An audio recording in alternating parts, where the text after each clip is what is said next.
నమస్తే, welcome to our channel. నేను సౌజన్య. నేడు రేపు చర్చించడానికి పవన్ కళ్యాణ్ని ఢిల్లీ పిలిచారు అన్నట్టుగా వార్తలు వినిపిస్తూ ఉన్నాయి. సో ఒకసారి పవన్ కళ్యాణ్తో భేటీ అయిన తర్వాత మోదీ అలాగే అమిత్ షా పవన్ కళ్యాణ్తో అలాగే చంద్రబాబుతో కలిసి పొత్తులకు సంబంధించి చర్చిస్తారు, ఫైనల్గా ఏం డిసైడ్ చేసుకున్నారు ఏంటని చెప్పేసి అని బయటికి చెప్పేటువంటి అవకాశాలు ఉన్నట్లుగా వార్తలు వినిపిస్తున్నాయి. వీటిలో ఎంత వాస్తవం ఉంది ఏంటి, ఈ అంశానికి సంబంధించి మనతో మాట్లాడడానికి, వారి విశ్లేషణని మనతో పంచుకోవడానికి ఈరోజు మనతో పాటు ఉన్నారు సీనియర్ పొలిటికల్ అనలిస్ట్ అంకమరావు గారు ఉన్నారు. వారితో మాట్లాడదాం. నమస్తే. నమస్తే అండి. నేడు రేపు పవన్ కళ్యాణ్కి ఢిల్లీ నుంచి పిలిపోస్తోంది లేదా వచ్చింది. సో ఆయన ఢిల్లీ వెళ్ళి అమిత్ షాని అండ్ మోదీని కలిసేటువంటి అవకాశాలు ఉన్నాయి. వన్స్ ఈయనతో అయిపోయిన తర్వాత భేటీ, నెక్స్ట్ అమిత్ షా అలాగే మోదీ ఇటు పవన్ కళ్యాణ్ చంద్రబాబుతో కలిసి మళ్ళీ చర్చించుకుని పొత్తులకు సంబంధించి డెసిషన్ ఏంటి అనేది బయటికి అనౌన్స్ చేస్తారు అన్నట్టుగా వార్తలు వినిపిస్తున్నాయి. ఇది ఎంతవరకు వాస్తవం అంటారు? అంటే ఇందులో వాస్తవాలా అవాస్తవాలా తీసి పక్కన పడేస్తే అవకాశం దొరికింది కాబట్టి భారతీయ జనతా పార్టీ వాళ్ళు ఆడుకోవడానికి ఈరోజు అవకాశం దొరికింది ఆవిడకి. ఓకే, జనసేనని టీడీపీ తెలుగుదేశం పార్టీని. ఎందుకంటే వీళ్ళు చాలా ముందుకెళ్తున్నారు, ఉధృతంగా ఉంది వీళ్ళది. వీళ్ళ ఇద్దరికీ ప్రజాదరణ విపరీతంగా ఉంది.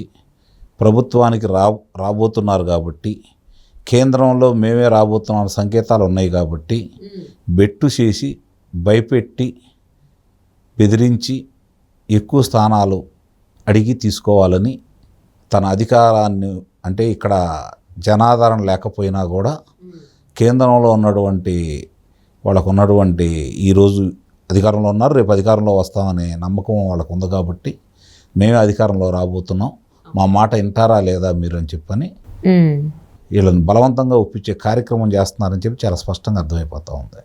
ఓకే, అందుట్లో ఎలాంటి సందేహం కూడా లేదు. ఇప్పుడు ఏంటంటే ఆంధ్ర రాష్ట్రంలో పరిస్థితి, తెలుగుదేశం పార్టీ జనసేన కలిసి ముందుకెళ్ళిపోతూ ఉన్నాయి. మరి వీళ్ళు ఒక నిర్ణయానికి వచ్చేసి ఎవరెవరు ఎక్కడ ఉండాలి, ఎక్కడ ఎవరిని నిలబెట్టాలని చెప్పని ఆలోచించుకొని ముందుకెళ్తా ఉన్నారు. సరే, మొట్టమొదటి కూడా జనసేన అని చెబుతూనే ఉన్నాడు, భారతీయ జనతా పార్టీ వచ్చి కలుస్తుంది, కలిసి మనం వెళ్తే బాగుంటుందని చెప్పని ఆయన అభిప్రాయపడ్డాడు.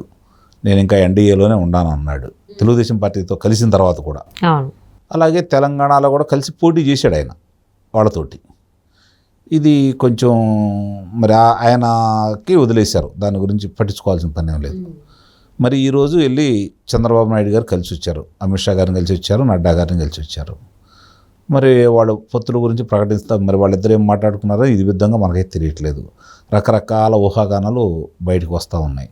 అవన్నీ వాస్తవాలు అయితే నేనైతే అనుకోను. కానీ వాళ్ళ మనస్తత్వం క్షుణ్ణంగా తెలుసు కాబట్టి భారతీయ జనతా పార్టీ వాళ్ళు ఎలా ఉంటారు ఏంటని చెప్పని, అందితే వాళ్ళు జుట్టు పట్టుకొని ఎట్లా ఆడిస్తారో వాళ్ళకి తెలుసు.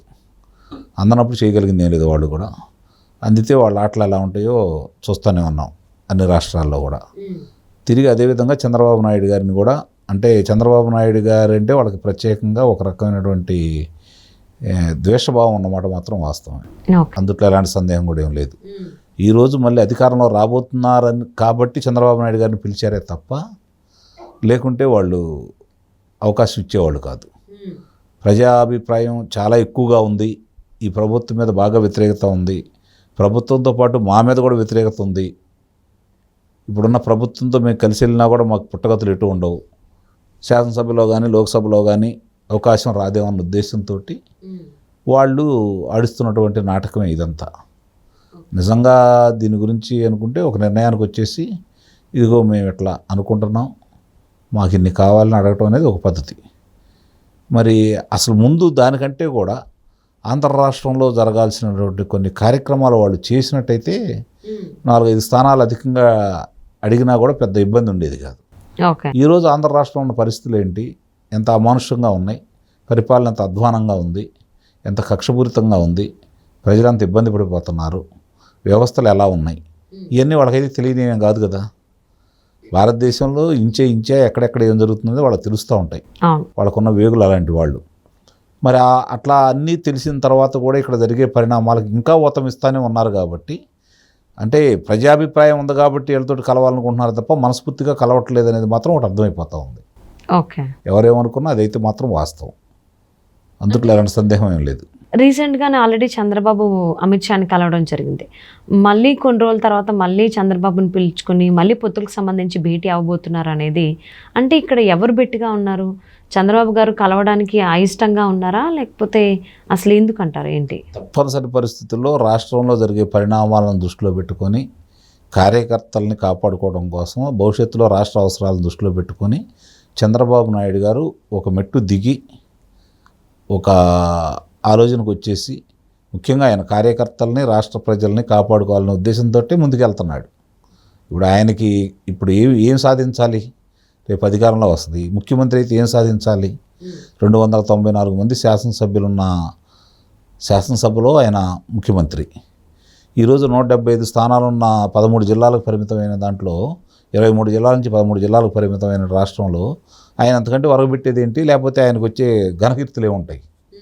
నిరంతరం ప్రజల గురించి, ప్రజలు బాగుండాలి, ప్రజలు క్షేమంగా ఉండాలి, వాళ్ళకు మంచి అభివృద్ధి జరగాలి, వాళ్ళ ఆర్థికంగా వాళ్ళ కాళ్ళ మీద వాళ్ళు నిలదొక్కుకోవాలనే ఆలోచనతోటే కదా ముందుకెళ్ళేది ఆయన. ఇప్పటివరకు చేసిన కార్యక్రమాలన్నీ చేసినవి కూడా చెప్పుకోలేకపోవటం వాళ్ళ తప్పు.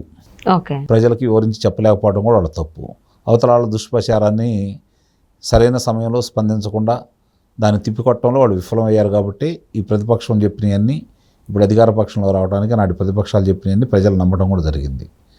ఇప్పటికైనా సరే వాళ్ళు అంటే మళ్ళీ అధికారంలోకి వస్తున్నారని తెలుసు కాబట్టి, కానీ సంస్థాగతంగా చూసుకుంటూ ఉంటే వ్యవస్థలన్నీ ఇప్పుడు ఎవరి అదుపాజ్ఞంలో ఉన్నాయో వాళ్ళో తెలుసు కాబట్టి, మళ్ళీ రేపు పొద్దున కార్యకర్తలు కావచ్చు, నాయకులు కావచ్చు, రాష్ట్ర ప్రజలు కావచ్చు ఇబ్బంది పడకూడదనే ఉద్దేశంతో కొన్ని సీట్లు పోయినా పర్లేదు, రేపు పొద్దున కేంద్రంలో అధికారంలో వస్తున్నారు కదా అనే ఉద్దేశంతో ఒక మిట్టు దిగి చంద్రబాబు నాయుడు గారు వాళ్ళని కలుస్తున్నమాట వాస్తవమే.